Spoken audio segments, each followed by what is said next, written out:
Greetings, fellow humans. Katrina here. Quick disclaimer, I'm a professional. I'm not your professional. Nothing I'm about to say should be taken as medical, legal, or otherwise advice. This podcast is purely for education and amusement. That is it. Disclaimer over. Could you tell I ran out of breath there on that last one? At the very end of the disclaimer, I was just about out of breath. Today, I thought I'd talk about what I don't know about vulnerability. So I'll tell you a bit about a powerful/vulnerable woman, then I'll tell you 3 ways to practice vulnerability, then I'll tell you about some new stuff. So it's actually a myth that vulnerability is a weakness. It really exemplifies an act of courage, in my opinion. There is this lady that got famous by talking about vulnerability. I don't know if you've heard of her, but her name is Brene Brown.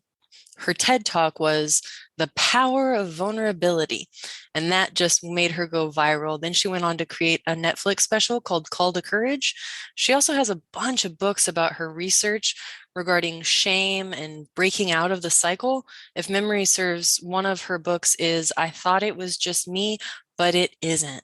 And it talks about some of the ways to increase our resiliency against shame so that it doesn't have a debilitating effect on us. So here are the 3 ways to practice vulnerability. Number 1, accept that you are worthy. Yes, easier said than done, I know. But that Brene Brown that I mentioned, she did a lot of research on this, and what she found when researching, and I'll just quote her on this. She said, there was only one variable that separated the people who have a strong sense of love and belonging and the people who really struggle for it. And that was the people who have a strong sense of love and belonging believe they're worthy of love and belonging. That's it. They believe they're worthy. So accept that you are worthy of positive outcomes. Second, learn your tendencies. So that's just a helpful way because by becoming aware of your thoughts, feelings, and behaviors, it really helps us clue in to what's really going wrong. So the next time you missed a chance to be vulnerable and close down, go ahead and write everything that went through your head and what you felt before it happened, during the situation, and then after as well. That can kind of help you see things a little more clearly. The third is to stop resisting. Yes, that's giving yourself permission to experience the feelings you'll have as a consequence of your vulnerability, good or bad. So some emotions are more comfortable than others, and people tend to have a tendency to avoid the uncomfortable emotions. But I'll give you a metaphor for quicksand. They say that in quicksand, when you struggle, you'll sink faster.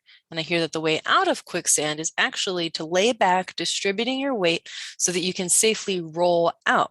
I don't know if that's really true, but I know one that is. So you know those little finger traps that you put your index fingers in? You can pull and pull and pull, and it just stays trapped. It's not until you relax your fingers and let them touch that you can actually get out of that little finger trap. So emotions are kind of the same way in that if we avoid it, it's going to make it a little bit more intense. That's my theory anyway. Okay, that's all I have on vulnerability for now. Now it's time for the news. No, not current news. News from a century ago. So I looked up the newspaper from January 28th, 1922. And what I found was the Evening World. It was a paper from New York City. The biggest headline on the first page is Thugs Shoot Detective, Get $20,000.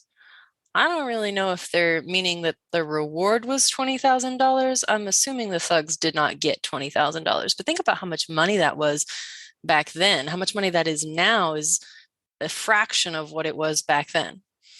And it was followed quickly by another headline that said, Washington buried under the worst snow since 99. Now, my brain had trouble with this for a minute because if I think 99, I think 1999, but this newspaper was written in 1922. So 99 was actually 1899. Now that was a long ass time ago. Moving on. I guess police have always had their problems. So there's this headline that reads, Indict policeman on murder charge. And then the text talks about this cop who shot and killed a man named John McInnes. during what they called a quote saloon brawl, so a bar fight. And he was up for murder in the first degree. And I don't know the results of that, but I hope that the cop didn't get off just for being a cop. There was some more murder, death, kill stuff, but I skipped that and I was scrolling through when all of a sudden the website crashed. So that's the hiccup for the day, and that's the rest of the news for the day. Actually, there's one current news that I remember.